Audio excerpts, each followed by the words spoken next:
নমস্কার দর্শক বন্ধু, আজকের আলোচনা আপনি গুপ্ত শত্রুর দ্বারা ক্ষতিগ্রস্ত। দীর্ঘদিন ধরে গুপ্ত শত্রু আপনাকে ডিস্টার্ব দিয়ে যাচ্ছে, বহু জায়গায় গেছেন, বহু কিছু করেছেন, কিন্তু এখান থেকে নিস্তার পাননি। সহজ সরল একটি টোটকা আজকে আমি আপনাকে প্রত্যেক শনিবার একটি করে পাতিলেবু নেবেন। যে মন্ত্রটি আমি বলছি মন্ত্রটিকে বলে পাতিলেবুটিকে দু টুকরো করে দেবেন। যে কোনো ধারালো কিছু দিয়ে একবারেই লেবুটাকে কেটে দেবেন। দুবারে বা বারবার ঘষে কাটলে কিন্তু চলবে না, ওয়ান টাইম লেবুটাকে দুভাগ করে দিতে।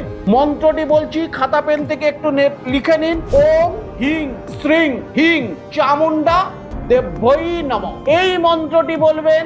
যে আপনার শত্রু আছে, শত্রুর নাম নমর আগে শত্রুর নাম নিয়ে নম বলে লেবুটাকে দুভাগ করে দেবেন। প্রত্যেকটি শনিবার এই মন্ত্রটি 28 বার করে জপ করবেন এবং একটি করে লেবুকে দ্বিখণ্ডিত করে ওই লেবু দুটোকে কোনো 3 রাস্তার মোড়ে ফেলে দিন। দেখুন আপনি আপনার শত্রুর থেকে 100% বেঁচে যাবে। কোনো শত্রু আপনাকে কোনো রকম ক্ষতি করতে পারবে না। এটা কিন্তু সবরই তন্ত্র, আমি আপনাকে আজকে বললাম, করুন, অবশ্যই উপকৃত হবেন। নমস্কার দর্শক বন্ধু, আমি শ্রী প্রদীপ। সুস্থ থাকুন, ভালো থাকুন।